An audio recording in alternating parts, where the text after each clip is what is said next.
बात पूरा करने दीजिए, पहले बात पूरा करने दीजिए, आप पहले बात पूरा करने दीजिए। जब मेरी अपने तीखे तेवरों के लिए जाने जाने वाले टाइगर जयराम महतो का रिपोर्टर पर भड़कने का वीडियो सोशल मीडिया पर वायरल हो गया है। झारखंड विधानसभा के पहले सत्र के अंतिम दिन गुरुवार 12 दिसंबर को डुमरी से विधायक जयराम महतो मीडिया से उलझ गए। सदन में सरकार के मैया योजना की खिलाफत करने के बाद वो पत्रकारों के सवाल पर भड़क गए और उन पर चिल्लाना शुरू कर दिया। आपको तकलीफ है, हमारा इंटरव्यू मत लीजिए। सुनिए शिवाजी, रुकिए भाई, रुकिए, रुकिए ना, नहीं चिल्ला सकते, ठीक है? पहले रुकिए, बात पूरा करने दीजिए, नहीं चिल्ला, पहले बात पूरा करने दीजिए, आप वैसी भाषा आप पहले बात पूरा करने दीजिए, बात पूरा करने दीजिए, आप बात पहले पूरा करने दीजिए, वैसी भाषा सिराज जी पहले बात पूरा करने दीजिए। आप माननीय हैं, आप भी माननीय हैं, रुकिए, पहले बात पूरा करने दीजिए, बात अब पूरा करने दीजिए। जब मेरी बात पूरा हुई नहीं, कहाँ से घुसा रहे आप वैसे नहीं चिल्ला सकते। आप यहाँ सदन के अंदर चिल्लाइए, यहाँ भी चिल्लाएंगे। आपको तकलीफ है, हमारा इंटरव्यू मत लीजिए। दरअसल विधायकों को सरकारी सुविधा का त्याग करने की जयराम महतो की सलाह पर जब उनसे पूछा गया कि क्या आप इसका त्याग करेंगे, तो उन्होंने कहा बिल्कुल त्याग करेंगे। जयराम महतो जो कहता है वो करता है। हमने 1.5 साल पहले कहा था हमारी उपस्थिति सदन में होगी, हमने करके दिखाया है। बिल्कुल डंके की चोट में जयराम महतो जो कहता है वो करता है। हमने 1.5 साल पहले कहा था सदन में हमारी उपस्थिति होगी, जिस रूप में होगी हमने करके दिखाया है।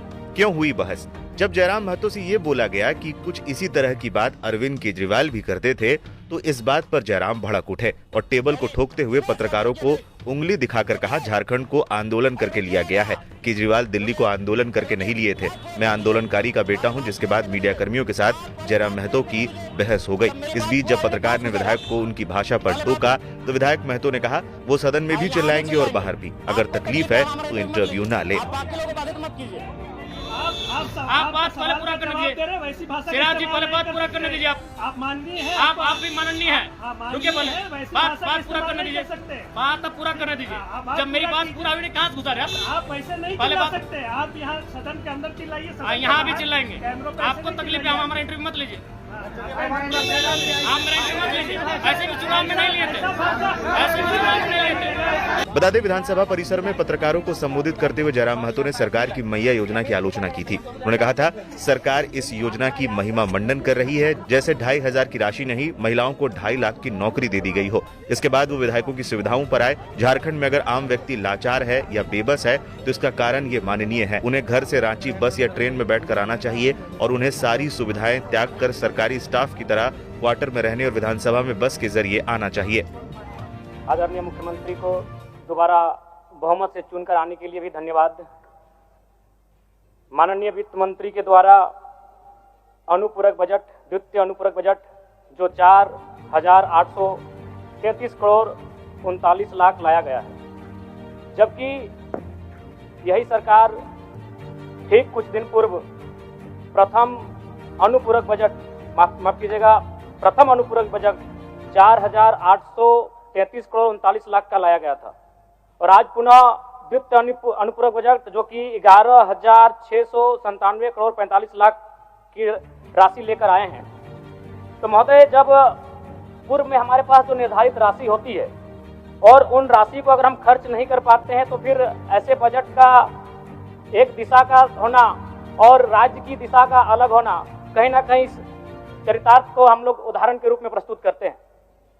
महोदय, बजट की सार्थकता तभी आम व्यक्ति को समझ में आएगी जब एक गांव का सबसे गरीब व्यक्ति, गंगवा की पत्नी गंगिया, अपनी गठरी में बाजार के बजट को रख पाए। आज तमाम माननीयों ने, हमने भी सोचा था कि पक्ष की तरफ से विषय को रखा जाएगा, विपक्ष वाले तर्क को प्रस्तुत करेंगे और इसी बीच मैं एक नया नवेला युवा सीखने का कार्य करूंगा। लेकिन मैक्सिमम समय इन्होंने दिशाहीन मुद्दों पे रखा। तो मैं, चूंकि मैया समान योजना मूल बिंदु रही, केंद्र बिंदु रही, किसी ने उसे सम्मान कहा, नारियों का सम्मान कहा, महिलाओं का सम्मान कहा। हम लोग भी महिलाओं के सम्मान के पक्षधर हैं। हमारे एक भाई कह रहे थे कि 2,500 रुपए की राशि जब एक स्कूल कॉलेज में पढ़ने वाली बहन को दिया जाएगा तो उससे वो स्कूल कॉलेज कागज, कॉपी, कलम की सामग्री लेगी। मैं कहना चाहूंगा, अगर आप उसे स्कूल कॉलेज जाने से पहले अगर 2,500 रुपए देंगे तो उसे आप निकम्मा और आलसी बनाएंगे। यदि आपको उस राशि को देना है तो उसके स्कूल कॉलेज जाने के बाद दीजिए, स्कॉलरशिप के रूप में दीजिए। मैं आज पुनः कहूंगा, क्योंकि आप सत्ता पक्ष में हैं, आप संभवतः अपने इस विषय को बचाएंगे, आप अपना पक्ष रखेंगे कि आपने मैया सम्मान योजना एक महान कार्य किया है। लेकिन मैं फिर कहूंगा, 18 साल, 25 साल, 30 साल की लड़कियों को जो आप फ्री में 2,500 रुपए दे रहे हैं, आप उनकी प्रतिभा को हनन कर रहे हैं, आप उनकी प्रतिभा को नकारात्मक दिशा में ले जाने कार्य कर रहे हैं महोदय। मैं इसे आप स्कॉलरशिप का रूप दीजिए। आपको 2,500 रुपए देना है, स्कूल से पहले देंगे ना। मैं कह रहा हूँ, मेरी भी सैकड़ों बहनें हैं गाँव में। अगर आप स्कूल जाने से पहले 2,500 रुपए उनके हाथ में देंगे, उस पैसे को गलत कार्यों में, गलत नहीं कहेंगे, कुछ ऐसे कार्यों में खर्च करेंगी जो लुभावनी हो।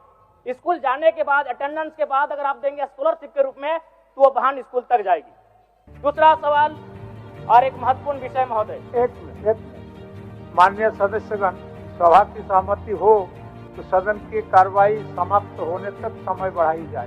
बोलिए, अब समाप्त करिए। महोदय, यदि वास्तव में मैया सम्मान की राशि 2,500 रुपए सम्मान है, तो मैं चाहूंगा हम लोग एक सार्थक दिशा में बढ़िया महोदय। आज जितने भी माननीय हैं उनको बस की सुविधा दी जाए। जितने भी माननीय हैं अपने घर से ट्रेन की सुविधा से सदन आए। जितने भी माननीय हैं वो अपना टीए भत्ता का त्याग करे। जितने भी माननीय हैं, यह जांच हो कि उनके बच्चे सरकारी स्कूलों में पढ़ते हैं या गैर सरकारी स्कूलों में पढ़ते हैं, निजी स्कूलों में पढ़ते हैं, इस विषय का भी जांच हो। अगर उसमें कसौटी में उतरते हैं, हम कहेंगे ये मैया सम्मान योजना है, और नहीं इसे केवल और केवल जिस सपने के साथ ये राज्य अलग हुआ था, वो सपना कहीं ना कहीं अधूरा होगा महोदय। 2,500 रुपया सम्मान की कसौटी नहीं होगा। सम्मान तभी होता है जब समानता से आता है। समानता है तभी सम्मान है। अगर समानता नहीं है महोदय, तो किस सम्मान की आप बात करते हैं महोदय? मैं पुनः इस बीच कहना चाहूंगा महोदय, 30 सेकंड 45 सेकंड का समय चाहूंगा। आदरणीय परम श्रद्धेय, सीजीएल का मामला अभी भी गर्म है।